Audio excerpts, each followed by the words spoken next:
Good morning, sir. हाय आगे सभी। हाँ, ओके। अब स्टार्ट करते हैं। आज हमें पढ़ना है designing of sewer and this sewage disposal. Good morning, sir. Good morning. छोटे छोटे पार्ट्स हैं, मुश्किल से आज 1 घंटे में फिनिश हो जाना चाहिए।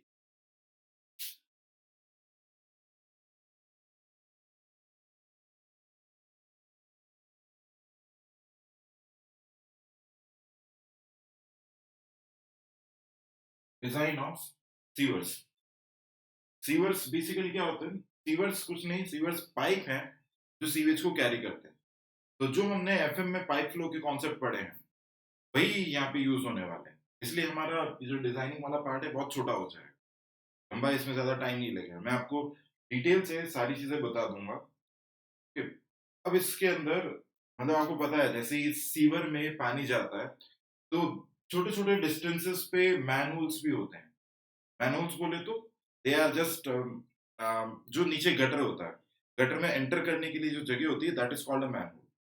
तो हमें मैनहोल के बारे में पहले पढ़ना है, फिर हम लोग आएंगे डिजाइन ऑफ सीवर्स पे। तो यहाँ पे सबसे पहले लिखना है manholes.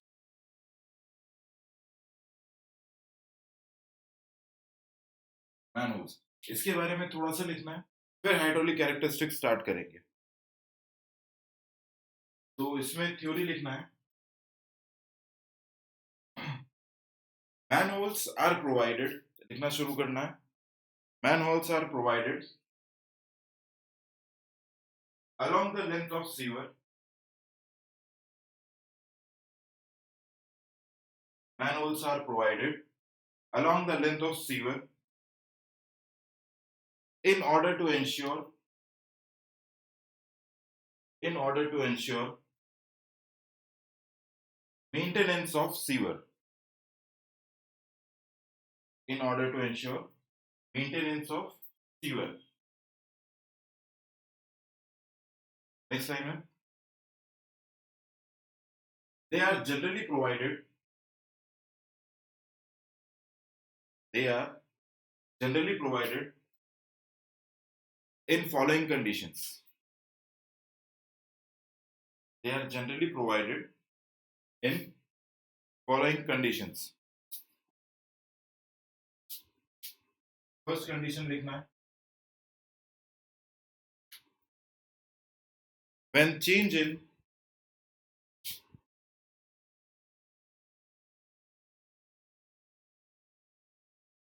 when change in sewer alignment occurs, जहाँ पे सीवर का अलाइनमेंट चेंज हो रहा है, ठीक है, तो हमें वहां पे चाहिए होता है। सेकंड है when there is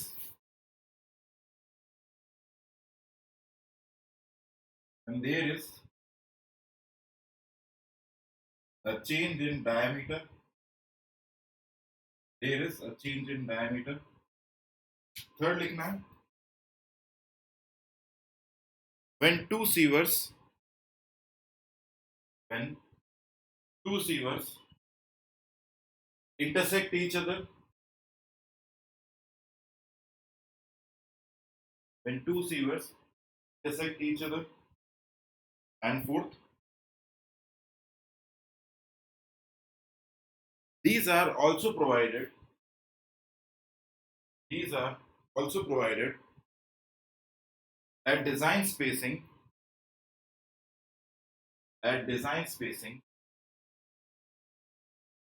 along the length of sewer along the length of sewer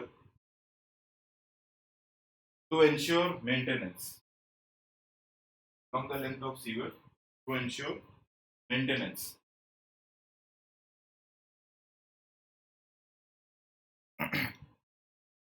ये पॉइंट्स हमारे हो गए। ये 3-4 पॉइंट जो लिखा है कि हमें मैनुअल की कहाँ जरूरत लगती है, ये थोड़ा ध्यान रखना। ऑब्जेक्टिव में पूछ सकते हैं, कम चांस है आने के, बट पूछ सकते हैं। नेक्स्ट नोट लिखना है sewers are designed to carry sewers are designed to carry maximum hourly discharge Sewers are designed to carry maximum hourly discharge,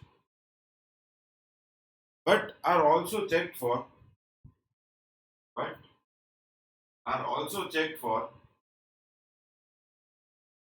minimum self-cleansing velocity, but are also checked for minimum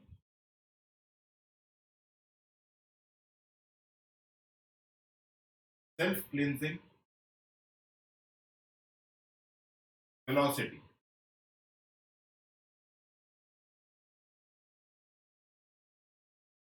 अब इसके बाद एक general point लिखना है. If no information is provided, if no information is provided, then the ratio of no information is provided, then the ratio of maximum or minimum discharge, then the ratio of maximum or minimum discharge with respect to average discharge,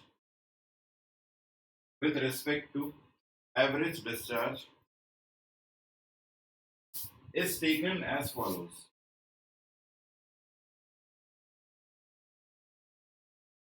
First we have maximum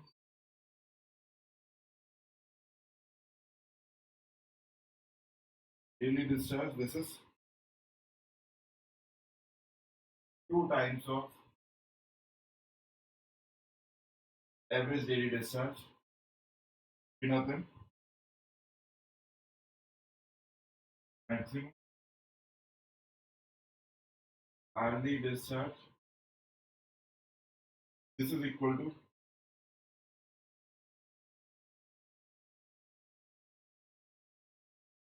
P by 2 of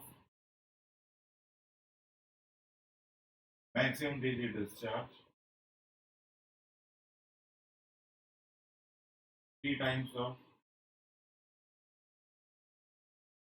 average daily discharge. The third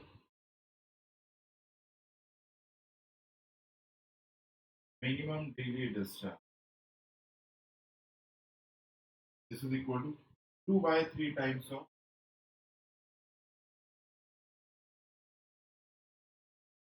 average daily discharge. Fourth,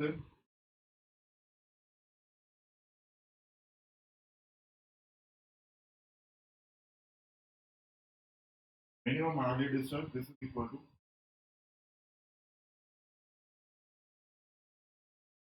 1 by 2 of minimum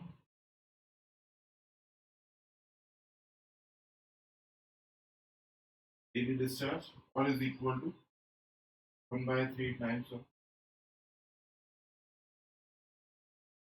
average daily discharge. और last है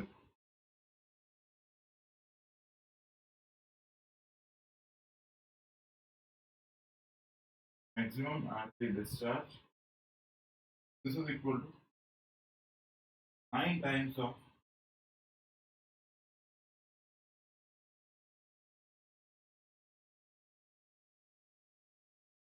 minimum hourly discharge. इसमें I guess आपको सारा याद नहीं होगा, सिर्फ पहला और दूसरा याद रखें, फर्स्ट और सेकंड. बाकी सब याद हो जाते तो अच्छी बात है. फर्स्ट और सेकंड याद रखना, एग्जाम में ये डायरेक्टली पूछ लेता है. चले फर्स्ट और सेकंड.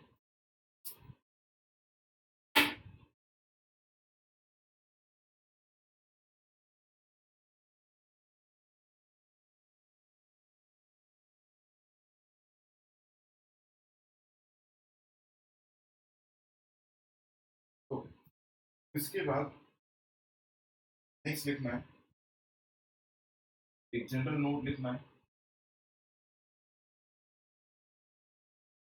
सारा सीवर्स में ही चल रहा है. सर वो लास्ट वाला 9 टाइम्स. हाँ, 9 times of minimum early discharge. 9 times of minimum early discharge. इसमें से उठा के ऑब्जेक्टिव में बहुत सारे एग्जाम्स में क्वेश्चन आता है, सीधा ये रिलेशन पूछ लेता है.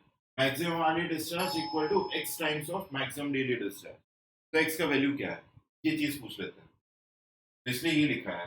पांचों लिखा दिए हैं. फर्स्ट सेकंड बहुत ज्यादा इंपॉर्टेंट है, फर्स्ट और सेकंड ये वाला इंपॉर्टेंट है। अब इसके बाद नेक्स्ट लिखना है, नेक्स्ट नोट में लिखना है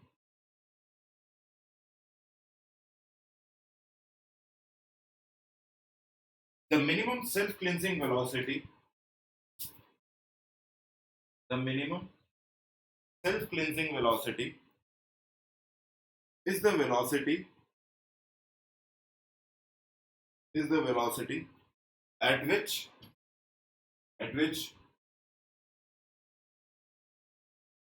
neither silting at which neither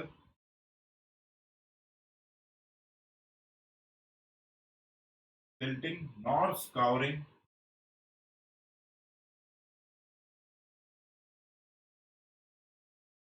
takes place, neither silting nor scouring take place।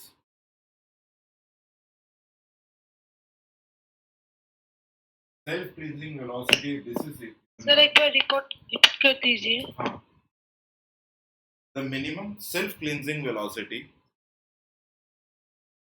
The minimum self cleansing velocity is the velocity at which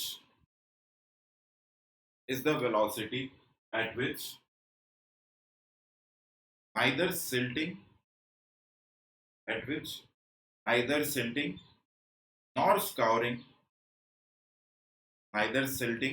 nor scouring takes place। Silting सबको पता है क्या होता है, सिल्टिंग और स्काउरिंग, या नहीं पता है?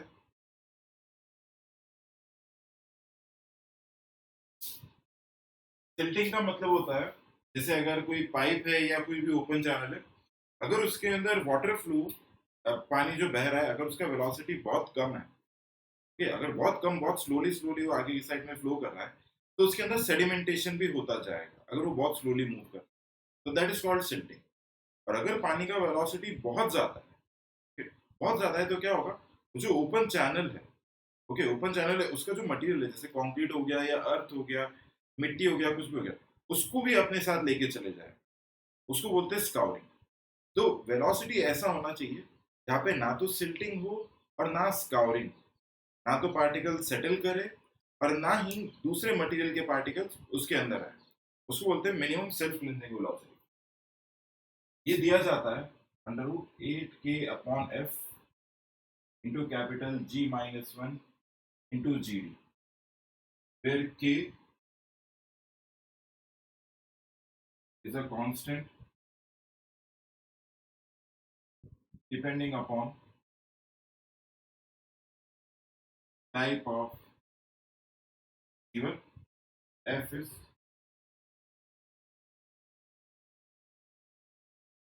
friction factor, d is die of particle, capital G is specific gravity of particles, और बाकी सब तो ये आपको दे रखा होगा। VSC is minimum self cleansing velocity, पता। अब यहाँ पे for dia equal to 1 to 5 mm, for dia equal to 1 to 5 mm, self cleansing velocity of 0.45 meter per second is essential। गंदगी होती है मोस्टली 1 to 5 mm के बीच में रहती है, तो उसके लिए वेलोसिटी कितना रखा है, 0.45 मीटर पर सेकेंड। अगर 0.45 मीटर पर सेकेंड का अगर फ्लो होता है सीवर के अंदर, तो उसमें स्काउरिंग और सिल्टिंग दोनों अवॉइड होता है, ना तो सिल्टिंग होता है ना स्काउरिंग होता है।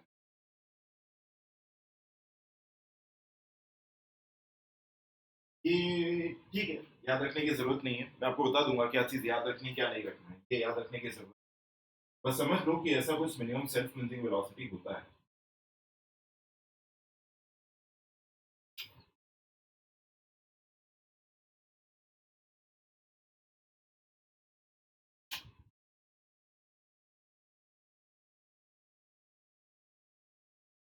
अब इसके बाद नेक्स्ट आता है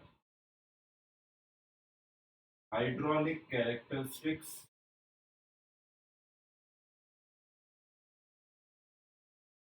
of fever at full and partial depth.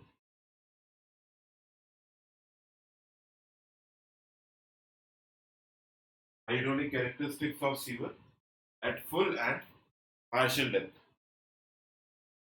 आपको जनरली ये चीज पता होनी चाहिए कि जो सीवर होता है, फिर वो सर्कुलर है, पाइप है सिंपल सा, उसके अंदर हमारा जो सीवेज का फ्लो होता है वो कंप्लीट फुल नहीं होता है, जो हमने एफएम में पढ़ा था वैसा नहीं होता है। या तो वो हाफ फिल्ड होगा या 3/4 फिल होगा, इस तरीके से कुछ फिल्ड होगा, पूरा कंप्लीटली फिल नहीं होगा। कंप्लीटली फिल इसलिए नहीं होगा क्योंकि वो जो सीवेज है उसके अंदर माइक्रो ऑर्गेनिजम्स हैं, ऑर्गेनिक मैटर है, बहुत सारी चीजें, तो दैट विल रिएक्ट और गैसेस प्रोड्यूस करेगा। अब गैसेस को वहां पे रहने की जगह होनी चाहिए।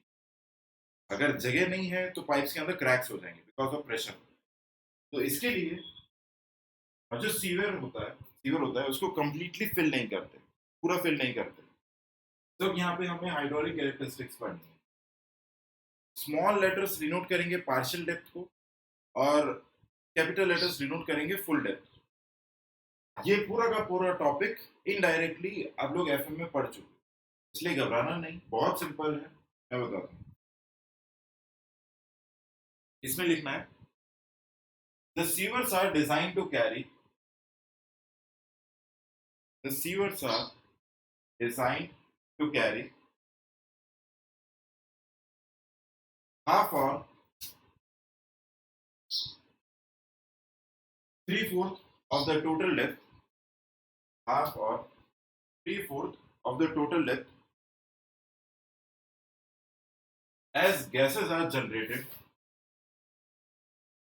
as gases are generated in sewage,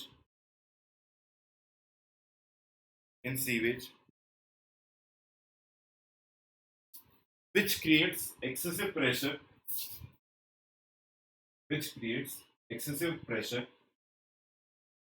and may cause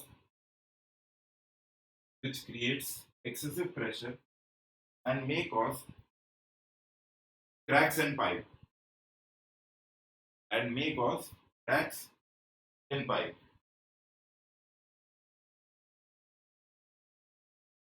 okay. अब हाइड्रोलिक कैरेक्टरिस्टिक स्टार्ट करते हैं। हमें डेप्थ पढ़ना है, एरिया पढ़ना है, पेरीमीटर पढ़ना है, इसके अलावा हमारा हाइड्रोलिक रेडियस पढ़ना है, डिस्चार्ज पढ़ना है, ये सारी चीजें पढ़ना है। तो देखो, एक समझ लेना, बाकी सब आ जाएगा। ये सीवर है,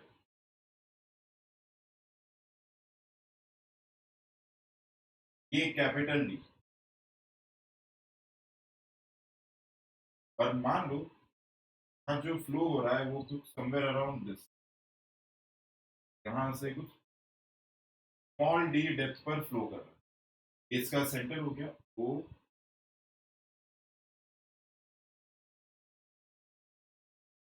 यहाँ से लेके ये एंगल अल्फा, ये वाटर लेवल।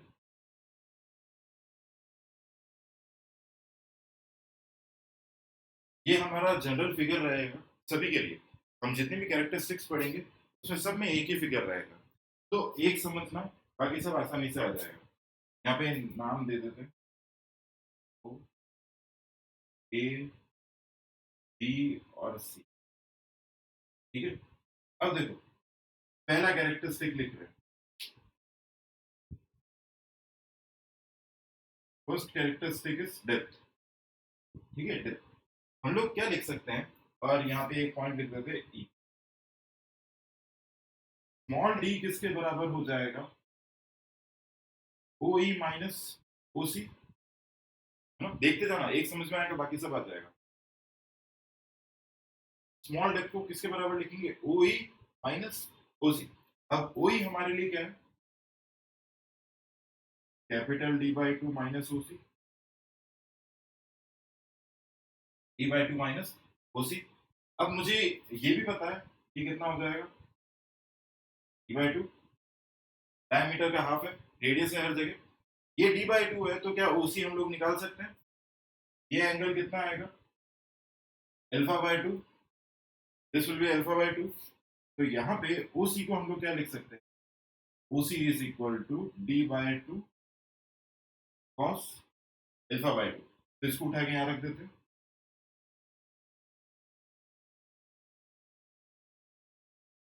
cos α/2।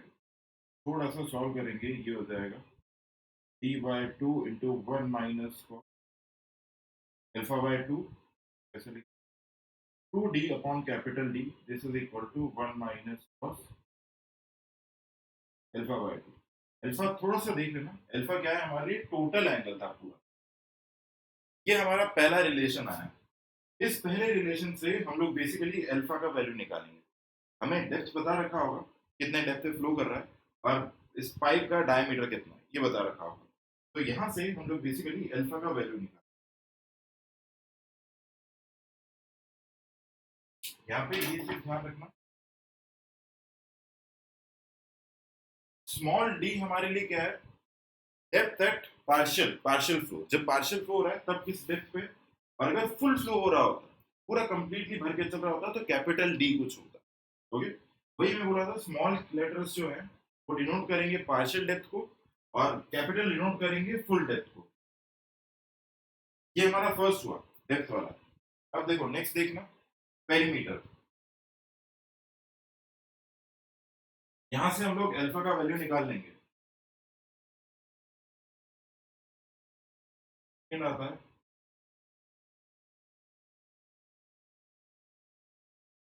पेरीमीटर। अगर मुझे अल्फा पता है, मुझे कैपिटल पी, पूरा पेरीमीटर किसके बराबर होगा, पाई डी के बराबर हो जाएगा। पूरा का पूरा perimeter pi D, small perimeter, small P क्या डिनोट कर रहा है, ये वाला लेंथ, दिस लेंथ।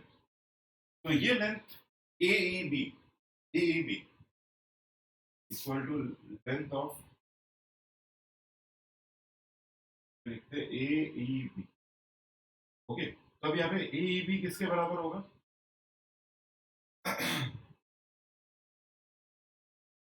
अगर 360 डिग्री होता है तो पेरीमीटर कितना होता है, पाई डी।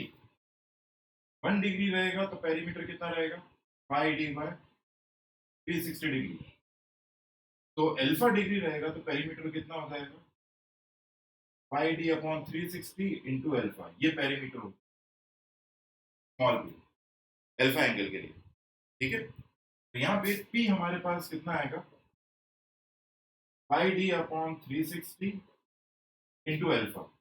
कैपिटल पी ये हो गया, स्मॉल पी ये हो गया, इन दोनों का रेशियो लेते हैं, क्या आएगा, small p upon capital P, this is equal to pi D upon 360 into alpha divided by pi D. Pi D से पाई डी कैंसिल हो जाएगा, तो क्या आएगा, अल्फा अपॉन 360, अल्फा अपॉन 360। ये मैं इसलिए बता रहा हूं ताकि आप रेडियंस और डिग्रीज में कंफ्यूज नहीं हो गए। 360 डिग्री के लिए पाई डी है, तो अल्फा को भी हमको डिग्री में ही रखना है, रेडियंस में नहीं रखना है।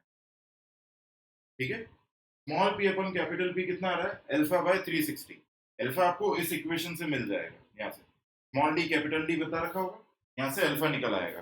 अल्फा को उठा के यहाँ रखेंगे तो small P by capital P का वैल्यू आ जाएगा। अब इसमें आपको छोटा पेरीमीटर पता चल जाए। ठीक है, आया समझ में। यार मतलब जब क्वेश्चन आएगा ना तो आपको इतना सारा करना ही नहीं पड़ेगा, आपके एफएम के कॉन्सेप्ट लगाना, सिर्फ एफएम के कॉन्सेप्ट लगाना, अपने आप सारे क्वेश्चन होते हैं। अब इसके बाद नेक्स्ट आते हैं एरिया, पेरीमीटर के बाद में एरिया।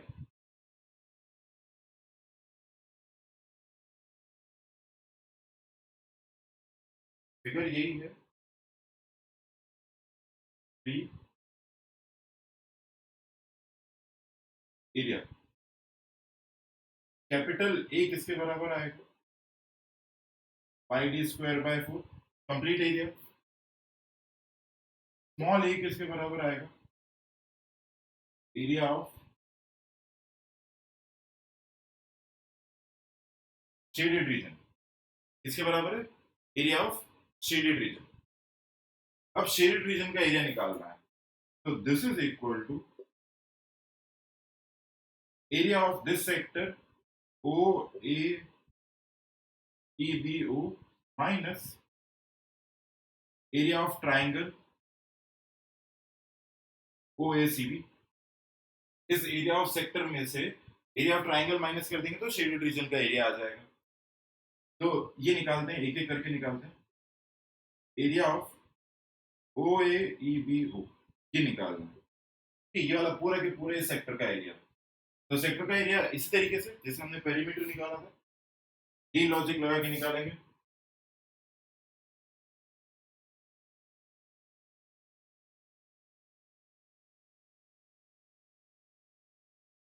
अगर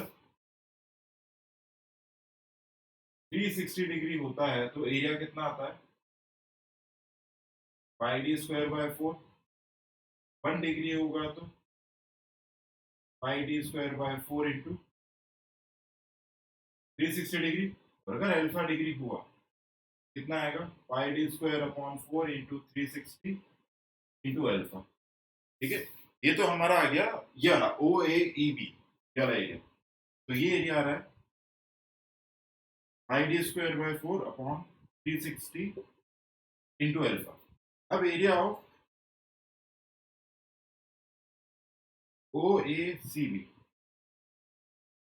area of this triangle, triangle का एरिया किसके बराबर आएगा, half into base is A B into height is O C. Okay, तो इस जगह पर हम लोग ए बी वगैरह ये चीज ऐसे लिख सकते हैं, area of this triangle O A C B लिखना है यहाँ पे। ए बी को क्या लिख सकते हैं, A B 2 times e by 2 sine alpha by 2। Alpha by 2 है तो उसका साइन कंपोनेंट AC के बराबर हो जाएगा, उसका 2 टाइम्स करेंगे तो हमें टोटल AB लेंथ मिल जाएगा इनटू OC। OC सिंपल सा किसके बराबर है, d by 2 cos alpha by 2। तो यहाँ पे हमारे पास में ये आ जाएगा, एक 2 से 2 कैंसिल हो जाएगा, कितना आएगा d square by 4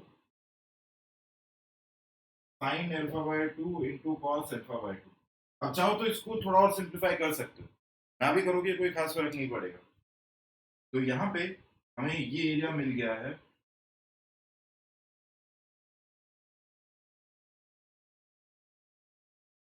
d square by 4 sign alpha by 2 cos alpha by 2। इसको एक काम करते हैं, थोड़ा सा सॉल्व कर ही लेते हैं इसको। 2d square by 8 sign alpha by 2 cos alpha by 2। तो ये आ जाएगा d square upon 8 into sine alpha. तो ऐसा लिख लेते हैं,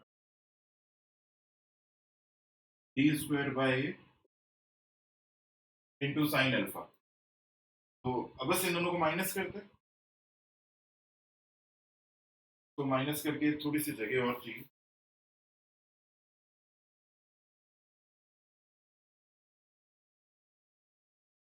तो स्मॉल a हमारे पास में आ जाएगा, this pi D square by 4 into 360 into alpha minus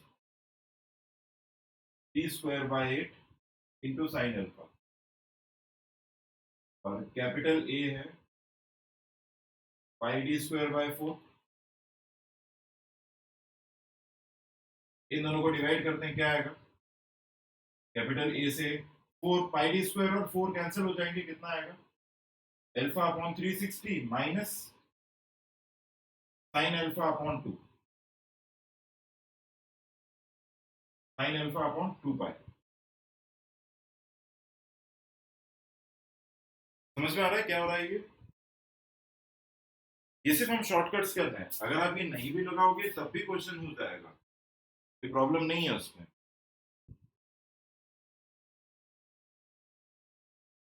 alpha by 360 minus sine alpha upon 2 pi, ये small area upon capital area.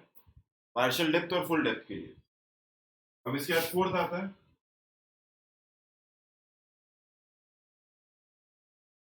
Hydraulic radius. एक सेकेंड,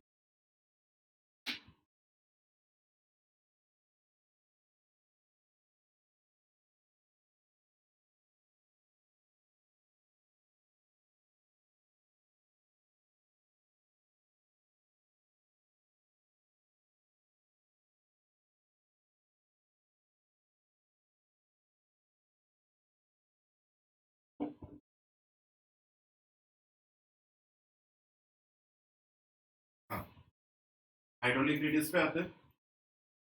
हाइड्रोलिक रेडियस किसके बराबर आएगा? Small M equal to small A upon small P, capital M capital A upon capital P. तो simple सा क्या लिखेंगे? Small M upon capital M, this is equal to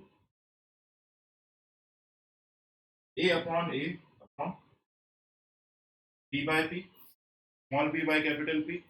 तो small A upon A किसके बराबर है? Alpha by 360 minus sine alpha upon 2 pi, और यह आया था अल्फा बाय 360। तो इसको थोड़ा सा सॉल्व कर दो, आंसर आ जाएगा।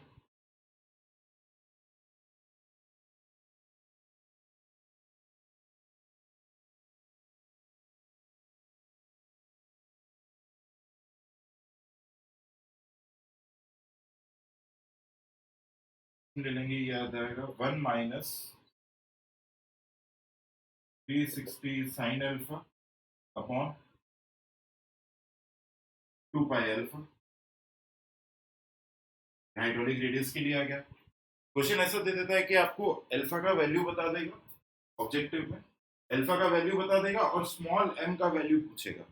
इफ योर एंगल अगर दे रखा है कुछ 120 डिग्री, ठीक है, 120 डिग्री दे रखा है, और फिर वो बोलेगा कि you find the value of small M, और पूरा डायमीटर बता देगा। तो इस तरीके से क्वेश्चन आता है, इसलिए हम लोग ये सारी चीज कर रहे हैं। अब इसके बाद में लिख लेते हैं डिस्चार्ज का वैल्यू। डिस्चार्ज के पहले लिख लेते हैं वेलोसिटी।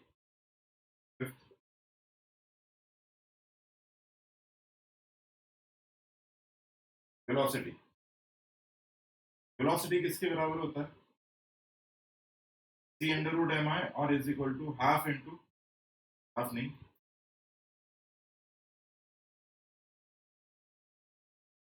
Under root I. इन दोनों में से कोई सा भी इक्वेशन लगा सकते हैं। मान लो मैं ये वाली इक्वेशन ले रहा हूँ, ये वाले v equal to C under root M I, याद है ना चेजिस इक्वेशन, ये लगा रहे हैं। आप लोग ये भी लगा सकते हो, डिपेंड करता है हमें एग्जाम में क्या दे रखा है, मैनिंग्स दे रखा है या चेजिस दे रखा है। अगर जैसे चेजिस दे रखा है तो कैपिटल V किसके बराबर होएगा? Capital M into capital I। Assuming कि जो ग्रेडियंट है पार्शियल डेप्थ और फुल डेप्थ पे ग्रेडियंट हमारा सेम रहेगा, स्लोप जो होता है चैनल का या पाइप का जो स्लोप है वो सेम रहेगा, उसमें कोई फर्क नहीं पड़ेगा।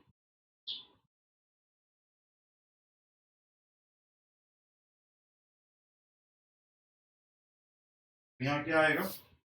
अगर मैं small v upon capital V लिखता हूँ, this equal to C to C cancel हो जाएगा, under root small m by capital M into I upon capital I।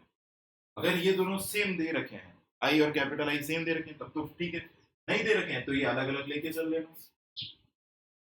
v upon v, this is equal to under root m upon m आया minus 1 of minus 360 sine alpha upon 2 pi alpha to I upon, ठीक है, ये velocity के लिए आएगा। कुछ नहीं करना है, हो सकता है मैनिंग्स दे रखा हो तो आपको m की जगह अंडर रूट की जगह क्या आ जाएगा? पावर 2/3 आ जाएगा, दैट्स इट, बाकी कुछ नहीं होगा। और लास्ट देख लेते हैं डिस्चार्ज के लिए।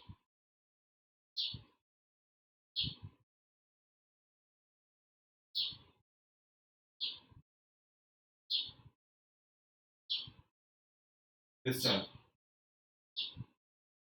अब देखो डिस्चार्ज बेसिकली किसके बराबर होता है? Area times velocity. अगर स्मॉल q ले रहे हैं तो small a into small b, capital Q ले रहे हैं तो कैपिटल ए इंटू कैपिटल, तो small Q by capital Q, this is equal to A by A, this is equal to alpha by 360 minus sine alpha upon 2 pi into velocity के लिए हम लोग ये वाला टर्म लिख रहे हैं 1 minus 360 sine alpha upon 2 pi alpha into I upon capital. ये समझ में आ रहा है ना सबको ये सब क्या कर रहे हैं? आपको हो सकता है कि चेजिस ना दे मैनिंग्स देते हैं, तो यहाँ पे अंडर रूट की जगह 2/3 पावर चलती रहेगी और यहाँ पे भी 2/3 हो जाएगा, बाकी कोई चेंज नहीं आएगा।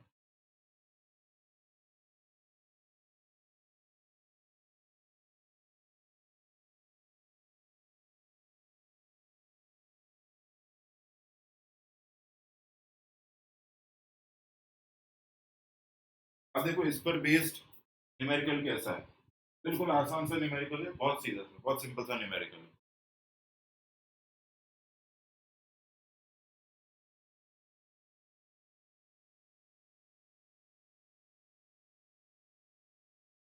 यानी क्वेश्चन सबके समझ में आ गया?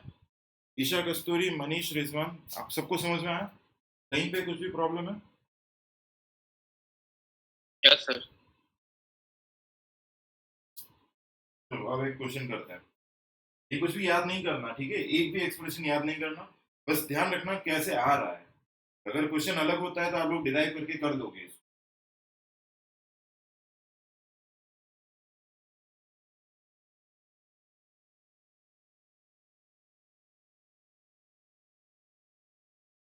ओके, क्वेश्चन लिखना है।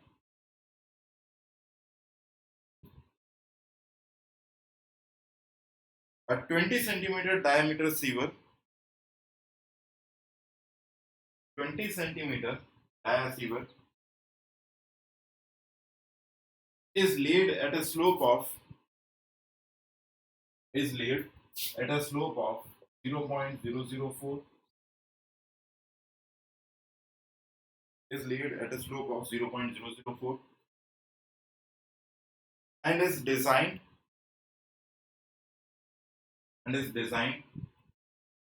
to carry a discharge at a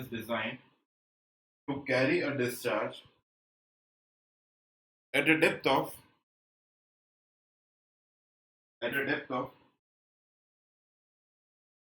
10 centimeter,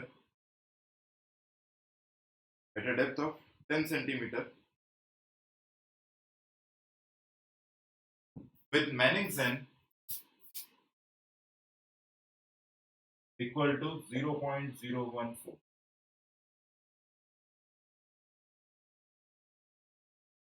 The discharge बताना है. What is the discharge?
Answer आया कुछ?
So 9.62 into 10 power minus 3 meter cube per second. बस 9.6 पर सेकेंड, मतलब मीटर क्यूब की जगह मैंने लीटर में कन्वर्ट कर दिया। कुछ नहीं करना है, वही चीज करो जैसे आप हमेशा सॉल्व करते हुए आए हो। कार्डिन का कोई फॉर्मूला नहीं लगाना है। ये 20 सेंटीमीटर दे रखा है, ये दे रखा है 10 सेंटीमीटर, मतलब आधा फ्लो हो रहा है, हाफ फ्लो कर रहा है। डिस्चार्ज किसके बराबर होता है? 1/n into power 2/3 under root I into capital N. एनिंग्स एन दे रखा है 2.014। एम हमें निकालना पड़ेगा एरिया अपन पेरीमीटर के लिए। एरिया कितना आएगा? हाफ एरिया आएगा pi D square by 8। Perimeter कितना आएगा? Pi D by 2। Area upon perimeter कितना आएगा? पाई से पाई कैंसिल, डी से D cancel, 4 D by 4 under root I दे रखा है 0.004 इंटू एरिया कितना हो जाएगा? Pi D square by 8। Diameter की जगह 20 सेंटीमीटर रखो, सब कुछ सॉल्व करोगे 9.636 लीटर पर सेकेंड। ये मैं आपको स्टार्टिंग से बोला था कि जो हमने फ्लूइड में पढ़ा है वही कॉन्सेप्ट रखो, तो कुछ खास नहीं है, वही चीज है। सिर्फ वो एक दूसरा तरीका निकाल रखा है कि अगर आपको डेप्थ हाफ ना दे रखा हो, कुछ और दे रखा हो, तब अल्फा से कर लो। अगर आप सिंपल ऐसे कर सकते हो तो बहुत आसान हो जाएगा क्वेश्चन। 9.636 लीटर पर सेकेंड ये हो जाना चाहिए सबका। एफएम वाला पार्ट है, नया नहीं है ये चीजें हमने ओसीएफ में भी पढ़ी है। इसके बाद एक नोट लिखना है, फिर एक क्वेश्चन और।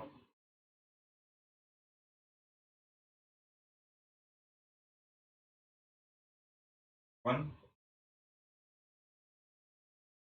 For maximum velocity small D by capital D equal to 0.81। ये जो रेशियो है D by D equal to 0.81 होना चाहिए फॉर मैक्सिमम वेलोसिटी। सेकेंड,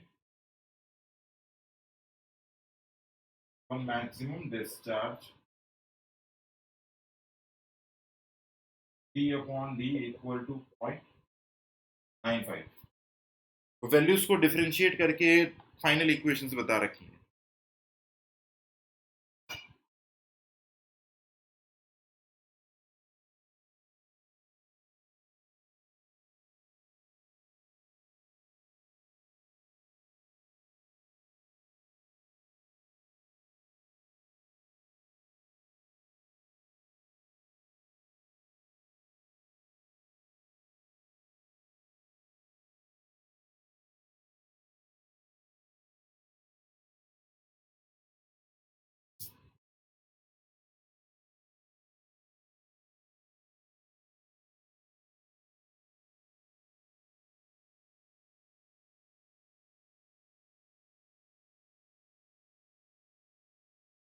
ये बाकी ऐसा कुछ ईएस के क्वेश्चन है, फिर थोड़े से वो कॉम्प्लिकेटेड है, जाने की जरूरत ही नहीं है।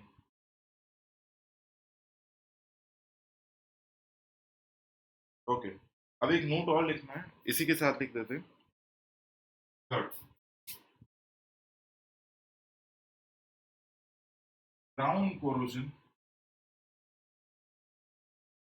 is caused by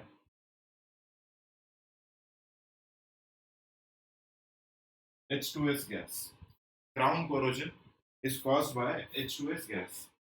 Ground corrosion का मतलब होता है, से पाइप है, मान लो ये यहाँ तक फुल फिल्ड है, किसी भी डेप्थ तक फिल्ड है, गैसेस निकलेंगी, तो गैसेस सबसे ज्यादा अटैक कहाँ पे करेंगी? इस वाली जगह पे। तो इस एरिया में हम लोग कहते हैं क्राउन।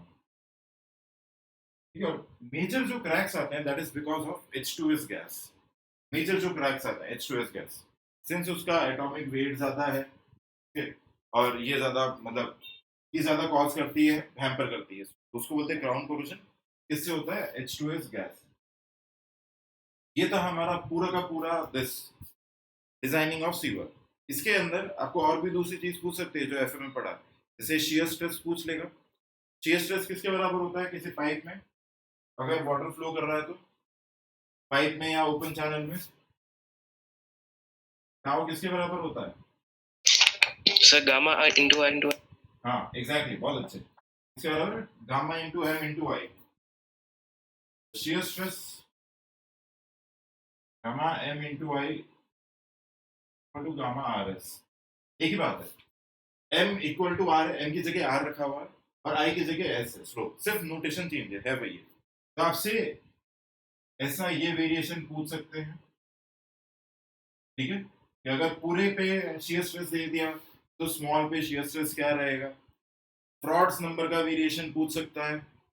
इसके अलावा हाइड्रोलिक रेडियस हो गया, हाइड्रोलिक डेप्थ का वेरिएशन पूछ सकता है, कुछ भी चीज पूछ सकते हैं। बेसिक आपको आना चाहिए, बेसिक आएगा, हाइड्रोलिक डेप्थ हो गया, कुछ भी पूछ सकता है। इन दोनों को डिवाइड करो, आपके पास स्मॉल टी निकल आएगा, कैपिटल टी है, ये सवाल है। अभी तक जो क्वेश्चन पूछा है इसी लेवल का क्वेश्चन है, जो आपको लास्ट क्वेश्चन कराया उसी लेवल का क्वेश्चन है। उसके ऊपर जाएंगे, डिजाइनिंग क्या आ जाते हैं, तो वो ईएस में आता है, वो हमें पढ़ना नहीं है। ये था sewage design, sewer design.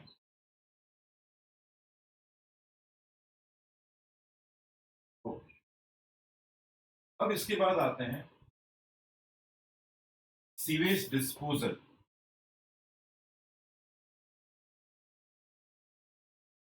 Next आता है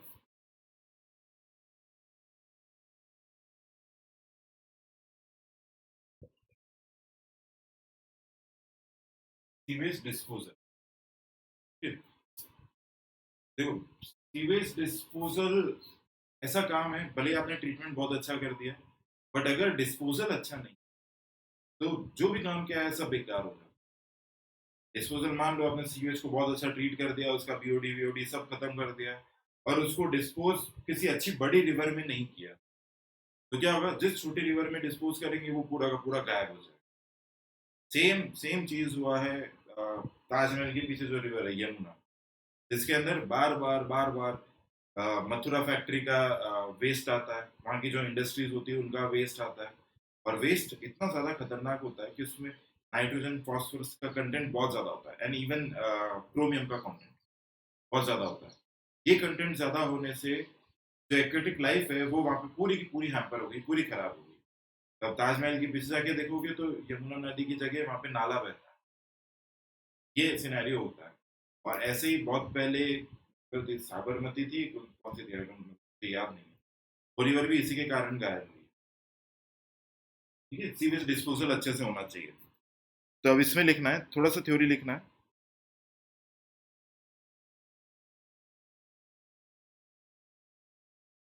the disposal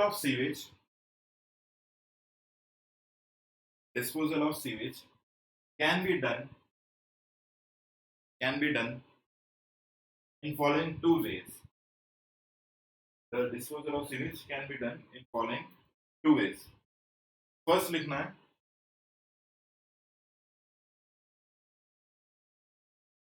dumping of sewage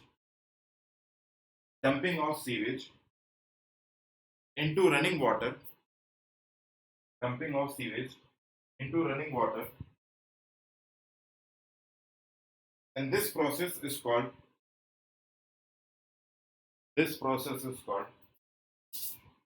self-purification process. Self-purification process of river. अभी बता रहा हूँ क्या है ये. सेकेंड लिखना है. सेकेंड मेथड है dumping onto the land,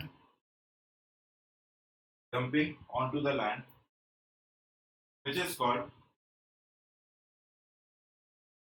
called organic farming. It is called organic farming. Okay, देखो ये चीज मतलब ट्रूथ है कि जो सीवेज है का घर का जो वेस्ट निकलता है उसको हम लोग डायरेक्टली एग्रीकल्चरल फील्ड्स पे डाल सकते हैं विद सम ट्रीटमेंट. थोड़ा सा ट्रीटमेंट करके उसके अंदर अगर कोई केमिकल बहुत ज्यादा है तो उसको हटा के हम लोग उसको डायरेक्टली एग्रीकल्चरल फील्ड पे डाल सकते हैं. जैसे हो गया जहाँ पे गेहूं उग रहा है या कोई सा भी अनाज कुछ भी क्रॉप है उग रही है तो उसके लिए सीधा डाल सकते हैं. That is very beneficial. वो अच्छा होता है. सीवेज डायरेक्टली आपका घर का जो कचरा निकलता है, सीवेज की बात कर रहा हूँ, नॉट टॉकिंग अबाउट रिफ्यूज और कुछ और, तो सीवेज सिर्फ लिक्विड वेस्ट उसको सीधा डाल सकते हैं. बट उसमें प्रॉब्लम ये आई है. एक बार ऐसा करके देखा गया था. It was around 30 years back. Try करके देखा गया था. एक्चुअली होता ये कि जब पानी को डाला जाता है ना, सीवेज को डाला जाता है तो वो हाथों पे लगता है, कई बॉडी पार्ट्स पे लगता है एंड दैट कॉजेज इरिटेशन. कि केमिकल्स हमारी बॉडी के लिए सूटेबल नहीं है. ग्राउंड के लिए इट इज फाइन, वो सूटेबल नहीं है. तो ग्राउंड के लिए अच्छा है बट सिंस जो पानी को सप्लाई कर रहा है उसको प्रॉब्लम होने लग गई है तो इस प्रोसेस को हटा दिया ऑर्गेनिक फार्मिंग और उसको बहुत लिमिटेड जगह कर दिया. इसलिए आप देखोगे ऑर्गेनिक जो राइस आता है या ऑर्गेनिक जो कुछ और आ रहा है, ठीक है, दैट इज वेरी कॉस्टली. वो कॉस्टली हो जाता है. अब बात करते हैं सेल्फ प्योरिफिकेशन. देखो बहुत पहले क्या होता था, बहुत पहले की बात है जब हमारे पास कोई सीवेज ट्रीटमेंट की फैसिलिटीज नहीं, कुछ भी नहीं था. सीधा जो कचरा आ रहा है घरों से निकल रहा है सीधा जमीन पे जा रहा है. ठीक है, ऐसा होता था. और जमीन से होता हुआ ऑटोमेटिकली वो रिवर में ही पहुंचता था. कहीं ना कहीं कैसे ना कैसे करके रिवर के अंदर पहुंच जाता. ये मतलब या तो हो सकता है ग्राउंड वाटर में चला जाएगा, वहां से रिवर में जाएगा, कैसे भी करके रिवर में जाएगा. तो पहले जब कचरा या सीवेज इस कॉन्सेंट्रेशन का नहीं होता था तो रिवर खुद उसको डाइल्यूट करके साफ कर लेती. मतलब कचरा रिवर के अंदर गया है, रिवर तो फ्लो करती जा रही है and river is very clean at that time. ठीक है, तो उसके अंदर कुछ कचरा आएगा ओवर स्मॉल पीरियड, थोड़े टाइम में या थोड़ा डिस्टेंस कवर करने में वो डिसिपेट हो जाएगा कचरा या मिक्स हो जाएगा. कुछ ऐसा होता था, रिवर खुद अपने आप को क्लीन कर लेती. तो that is called self purification process of river. खुद से गंदगी को क्लीन कर देना. बट लास्ट डिकेड और लास्ट 2 decades में, 2 साल में, 2-3 साल, 2-3 decades में, 20-30 साल में हुआ ये है कि नेचर का जो खुद का प्रोसेस है रिवर को क्लीन करने का वो नहीं हो पा रहा है. बिकॉज एक तो concentration of the chemical content is very high. बहुत ज़्यादा केमिकल कंटेंट हाई हो गया तो रिवर खुद से क्लीन नहीं कर पा रही. इसीलिए हम लोगों को सीवेज ट्रीटमेंट प्लांट्स इंस्टॉल करने पड़े और ट्रीटमेंट करने के बाद में भी कुछ नहीं हो रहा, इतना बुरा हाल हो रहा. तो सेल्फ प्योरिफिकेशन के बारे में लिखते हैं थोड़ा सा. सेल्फ प्योरिफिकेशन प्रोसेस हेडिंग डालना है, self purification process of river.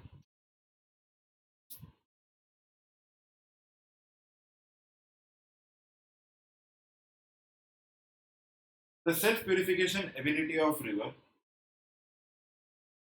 The self-purification ability of river depends upon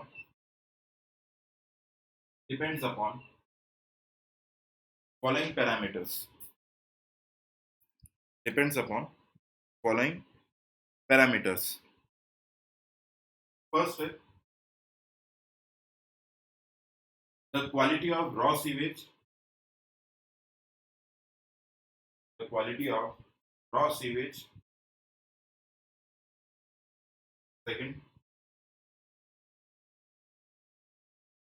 the self-purification capacity of the self purification capacity of river,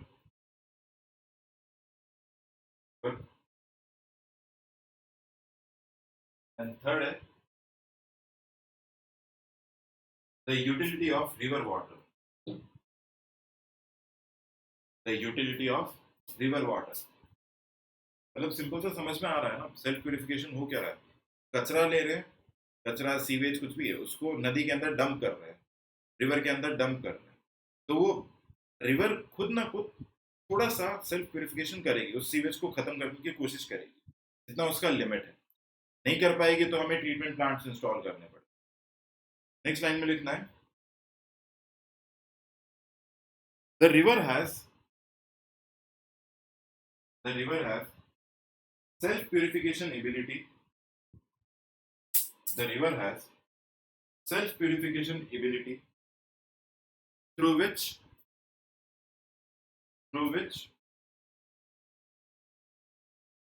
all the effluents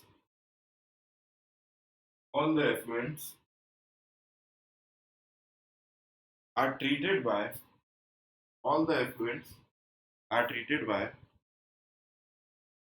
running action of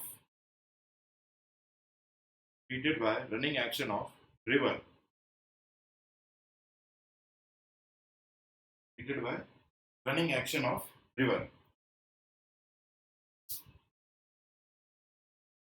next line में the ratio of dilution water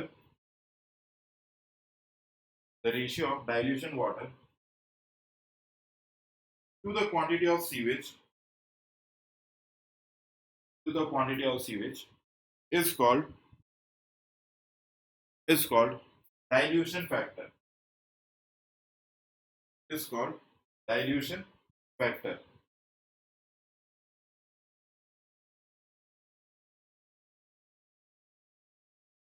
QS plus QW upon QS,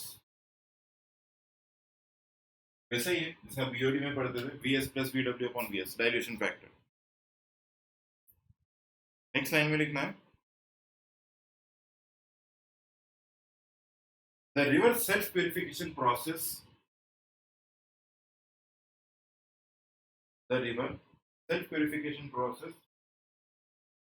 can be classified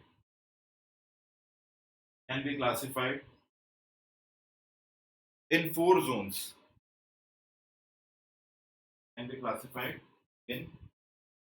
zones. पहला zone है zone of degradation. Second is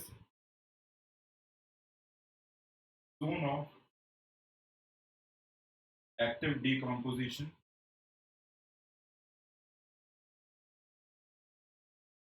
Third, zone of recovery. Or fourth, zone of clean water.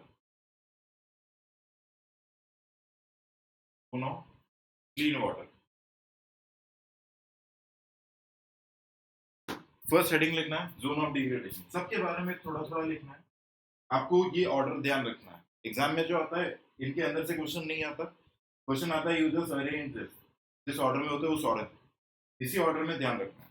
First लिखना है zone of degradation, इसमें लिखना है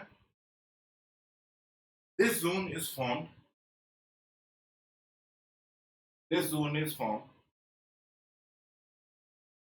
for a certain length.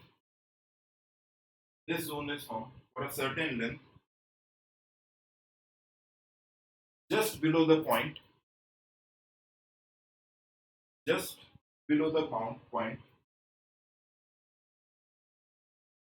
where sewage is discharged.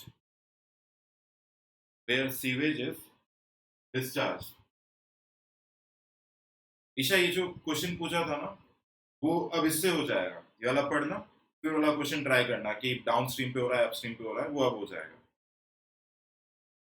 इसी में next point लिखना है the river water becomes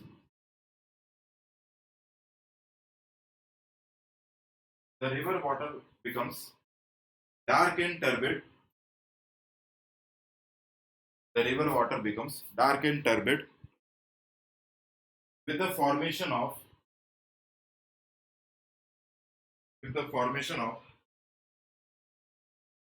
sludge deposits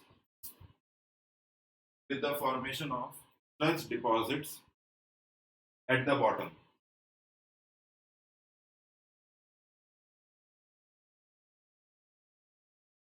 इसमें एक पॉइंट और लिखना है, लास्ट पॉइंट लिखना है जोन ऑफ डिग्रेडेशन में. The DO levels of the river falls suddenly from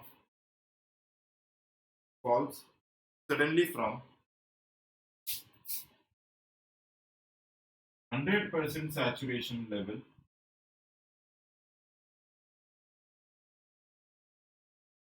to 40% saturation level. 100% saturation level to 40% saturation level, and in this zone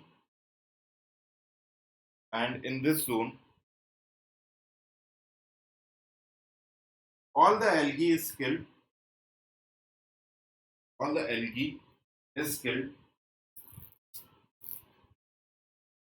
but fishes survive. All the algae is killed, but fishes survive. Next लिखना है zone of active decomposition. ये मैंने additional points लिखवा रखे हैं अंदर, बहुत ज्यादा करने की जरूरत नहीं है, 4 ध्यान रखना, अंदर पढ़ लोगे तो फायदा है. जोन ऑफ एक्टिव डीकॉम्पोजिशन, इसमें लिखना है this zone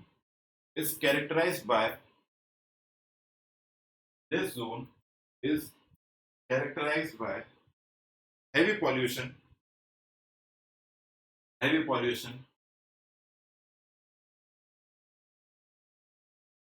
The DO level falls to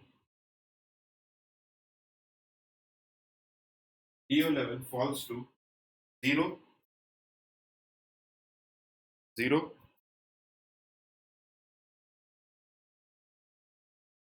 and no algae and fishes are found.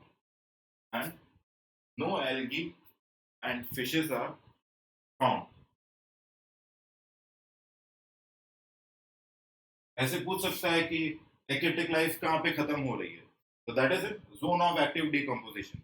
Algae और फिशेस खत्म हो जाता है, दिखाई नहीं देते. थर्ड लिखना है zone of recovery.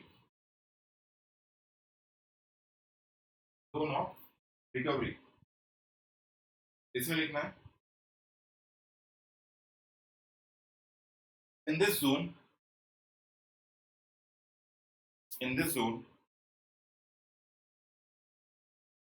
river tries to come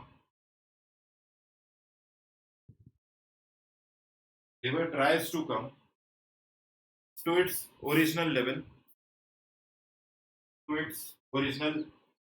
oblique stage करके लिख लेना, to its original level oblique stage. It starts recovering itself.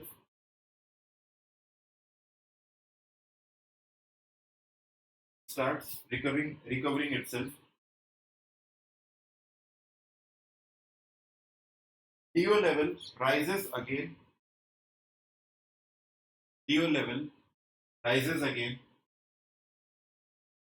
From zero to 40% saturation level. From 0 to 40% saturation level.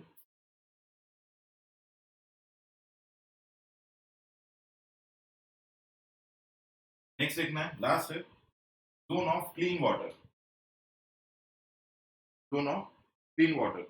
इसमें लिखना है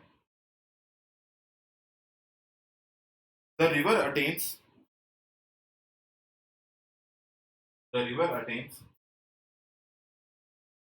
original saturation DO levels the river attains original saturation DO levels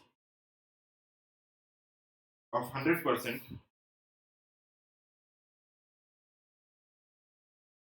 100%, and in this zone,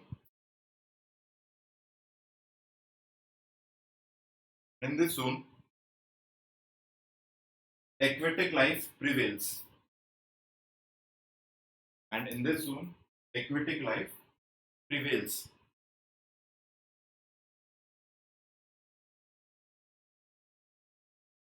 next एक note लिखना है,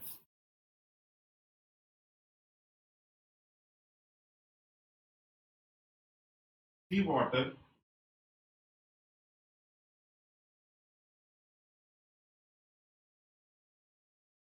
normally contains 20% less oxygen as compared to river water, as compared to river liquid. Sea water normally contains 20% less oxygen as compared to river.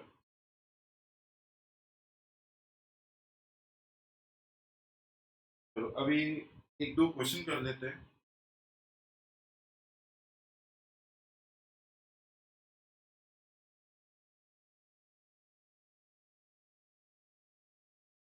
अभी saturation की बात हो रही है, एक नोट और लिखना है फिर क्वेश्चन का.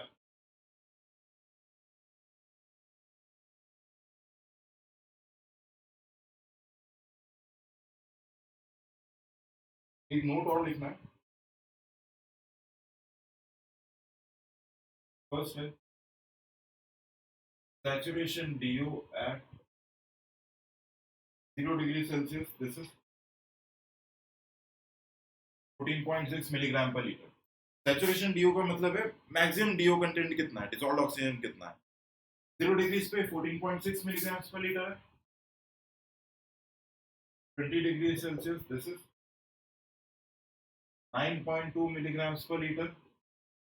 ये याद रखना. सेकंड वाला, थर्ड, सैचुरेशन DO है 30 डिग्री सेल्सियस 7.6 मिलीग्राम पर लीटर. ठीक है, 9.2 वाला याद रखना.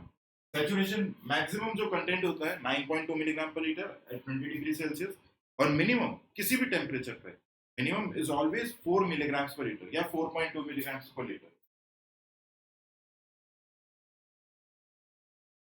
ओके, अब इसके जो क्वेश्चन आते हैं वही जनरल क्वेश्चन ही है, नया नहीं है. तो क्वेश्चन लिखना है. फर्स्ट क्वेश्चन है, in a certain situation,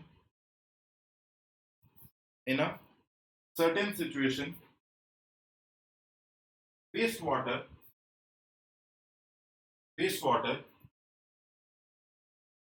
discharges into river. Wastewater discharges into river and mixes with it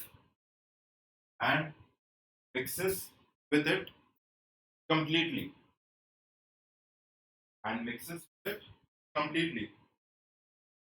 Following data is available.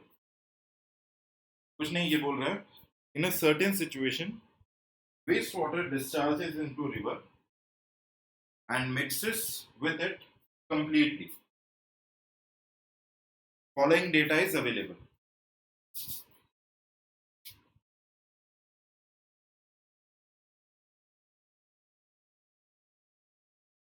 DO of wastewater 2 milligrams per liter, or discharge of sewage here 1.1 meter per second.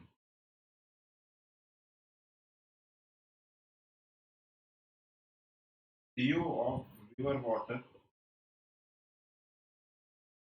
8.3 milligrams per liter.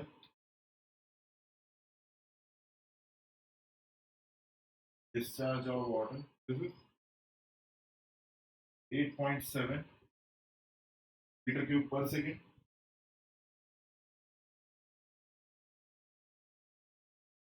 Calculate the DO of mix. Calculate the DO of mix.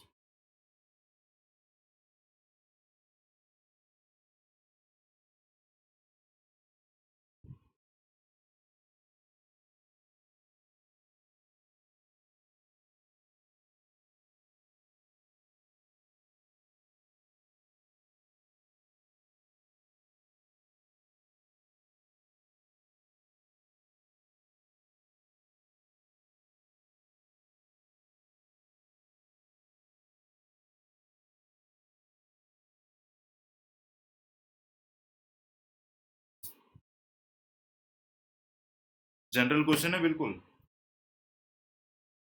Weighted average वाला question है।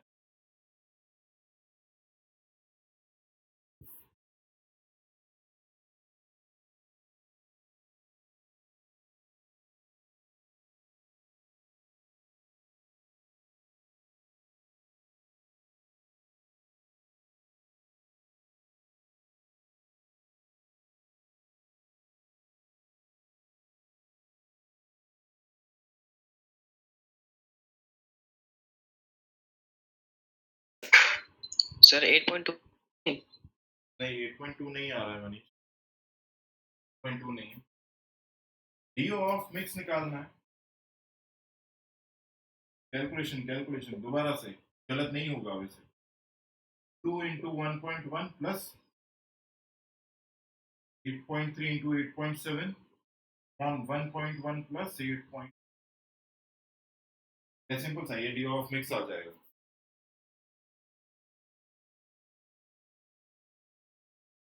क्या आ रहा है, 2 into 1.1 plus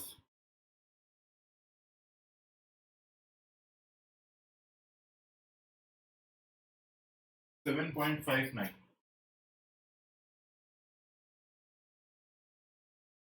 general question आते हैं, कोई ऐसा ये नहीं है कि इस टॉपिक से अलग क्वेश्चन आए। ये क्या था मनीष, या कुछ और किया था? सर वो गड़बड़ कर दिया था सर, वेस्ट वाटर का उसके रिवर के साथ कर दिया था, ये दोनों को डब्ल्यू लिखा था ना। अच्छा, आराम से करना अभी से।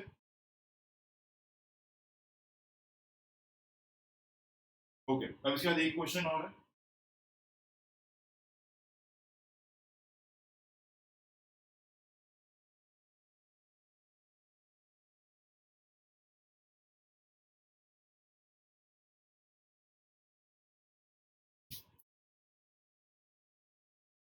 क्वेश्चन 2, नेक्स्ट क्वेश्चन है,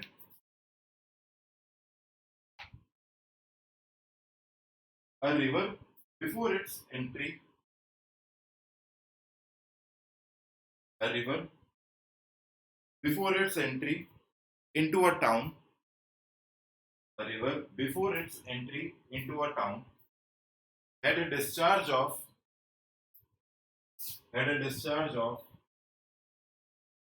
100 liter per second, 100 liter per second, and BOD of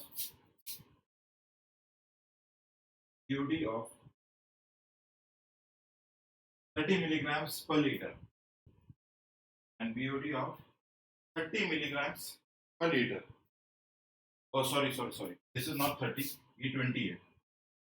BOD of 20 milligrams per liter. 20. Next line में, the wastewater from town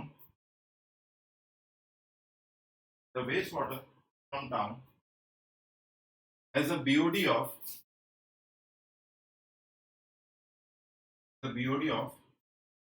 200 milligrams per liter.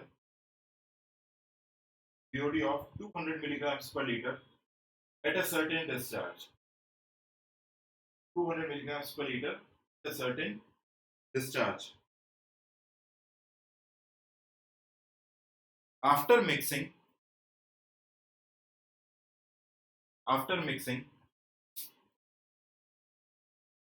the BOD of mix becomes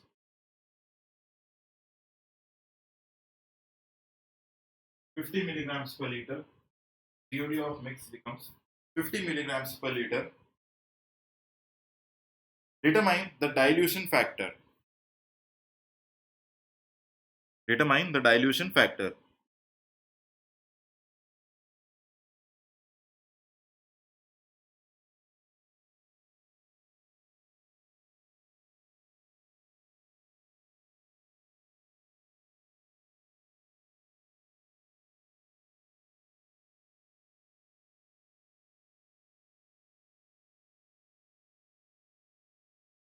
आराम से करना Manish, mistakes नहीं करना, आराम से easy.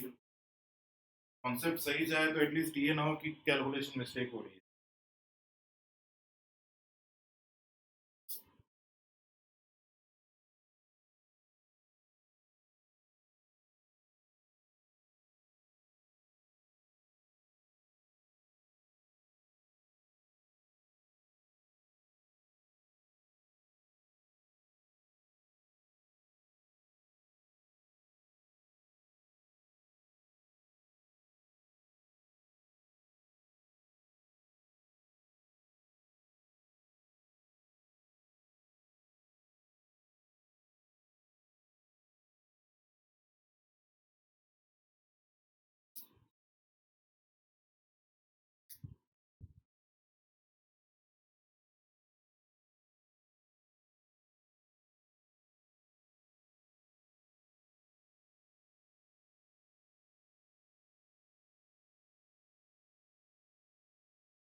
हाँ, कितना रेशो?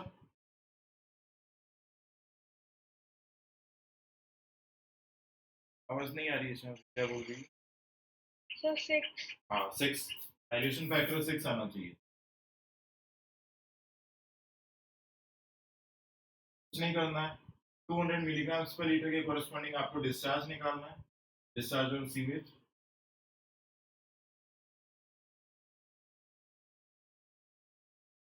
ये QS जो आना चाहिए 20 लीटर्स पर सेकेंड आना चाहिए। वीडियो मिक्स दे रखा है, वेटेड एवरेज लगा के आप लोग डिस्चार्ज और सीवेज निकालोगे। डिस्चार्ज और सीवेज पता चल रहा है तो डाइल्यूशन फैक्टर पता चल जाएगा, 6 आएगा। ओके, ये क्वेश्चन है आपके, ज्यादा क्वेश्चन नहीं है, कॉम्प्लिकेटेड क्वेश्चन कुछ भी नहीं है। अब इसके बाद एक लास्ट टॉपिक है,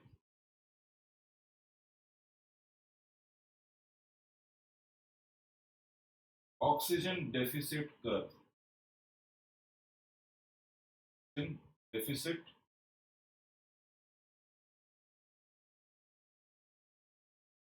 कर्व का दूसरा नाम भी है ऑक्सीजन सैग कर्व।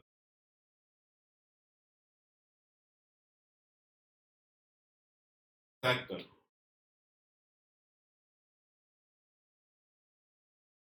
इसके अंदर, अब देखो जैसे बेसिकली सेल्फ प्यूरिफिकेशन प्रोसेस का ही पार्ट है ये। ऐसा ये होता है कि सीवेज को लिया और उसको रिवर के अंदर डंप कर दिया।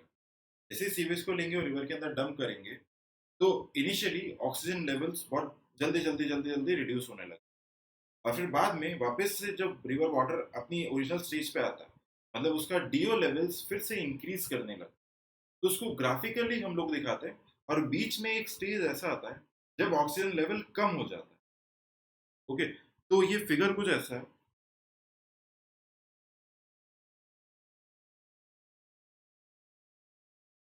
यहाँ पे दिस इज टाइम एक्सिस और यहाँ पे डी। सर वो हेडिंग क्या लिखे हैं? Oxygen deficit curve.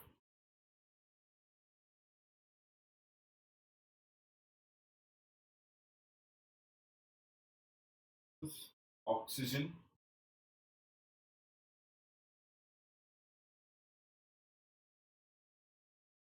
Deficit curve और ऑक्सीजन सैग कर्व, दोनों एक ही नाम है, ऑक्सीजन डेफिसिट कर्व और ऑक्सीजन सैग कर्व। ये कर्व ऐसे आता है, दिस इज डीऑक्सीजनेशन।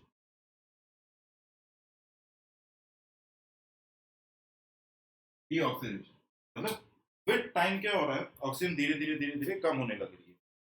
और एक दूसरा कर्व बनता है सेम इसी पर, दिस इज कॉल्ड रीऑक्सीजनेशन कर्व।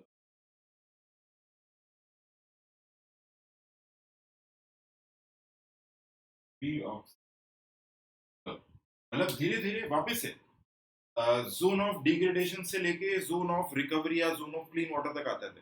पहले ऑक्सीजन लेवल्स नीचे जाते हैं, उसके बाद ऑक्सीजन लेवल फिर से ऊपर आता है। तो ये उसी उसी प्रोसेस को दिखाता है।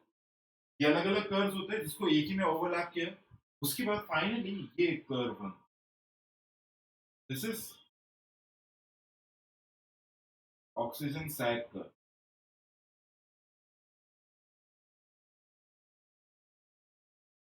ठीक है, सैग कर्व।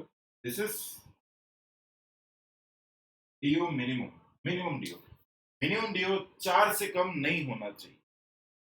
ठीक है, ये कर्व ध्यान रखना। हमें जब ये बताना होता है, देखो इसका यूज का आता है, ये बेसिकली स्टार्टिंग होता है, इंट्रोडक्शन होता है स्टेटोफिल्प्स इक्वेशन का, जो हम नहीं पढ़ रहे क्योंकि हमें तो सिलेबस में बिल्कुल भी नहीं है, और वो काम का भी नहीं, बिल्कुल काम का नहीं, और बहुत ज़्यादा कॉम्प्लिकेटेड भी है। तो बेसिकली ये यूज वहाँ पे आता है, जैसे कि मान लो प्रैक्टिकल एग्जाम्पल ले रहे हैं, सीवेज है, सीवेज है जिसका डिस्चार्ज मान लो कुछ दे रखा है 100 लीटर पर सेकेंड, 100 लीटर पर सेकेंड, और इसमें बीओडी है समथिंग अराउंड 300 मिलीग्राम्स पर लीटर। ठीक है, अब हम लोगों को ऐसा रिवर सेलेक्ट करना होगा, ठीक है, जिसके अंदर अगर हम इसको डालें, इस सीवेज को, इस वेस्ट को डालें, तो क्या हो, कम से कम जो डीओ लेवल रह जाए वो यहाँ तक रहता है। डीओ मिनिमम तो रहना ही चाहिए, इसके नीचे नहीं जाना चाहिए। इसके नीचे जाएगा तो एक्वेटिक लाइफ उस रीजन में खराब हो जाएगी, खत्म हो जाएगी, तो वो हम नहीं चाहते। तो उसको डिजाइन करने के लिए हम लोग इस कर्व को यूज करते हैं कि हम कितना डिस्चार्ज डालें या इसका ट्रीटमेंट कितना करने की जरूरत है, डिग्री ऑफ ट्रीटमेंट रिक्वायर्ड, कितना डिग्री ऑफ ट्रीटमेंट करने की जरूरत है कि हमारा ये एटलीस्ट इस पॉइंट तक रहे, इसके ऊपर रहेगा तो अच्छा है, इसके नीचे नहीं आना। तो डिग्री ऑफ ट्रीटमेंट निकालने के लिए कि 100 लीटर पर सेकंड था, बीओडी 300 मिलीग्राम पर लीटर, इसको कितना ट्रीट करना है। बीओडी को मुझे 300 से 200 लाना है, 100 लाना है, कहाँ तक लाना है। तो इसके लिए हम लोग इस कर्व को यूज करते हैं, ऑक्सीजन सैक कर्व। आपको सिर्फ ये कर्व ध्यान रखना है, एक डीऑक्सीजनेशन कर्व है, एक डीऑक्सीजनेशन कर्व है, इनका मिक्स होके ऑक्सीजन सैक कर्व बनता है। आपको इससे ज्यादा कुछ पूछ ही नहीं सकते हैं ट्रीटमेंट। और हाँ, ये वाला चीज हमारा हो चुका है।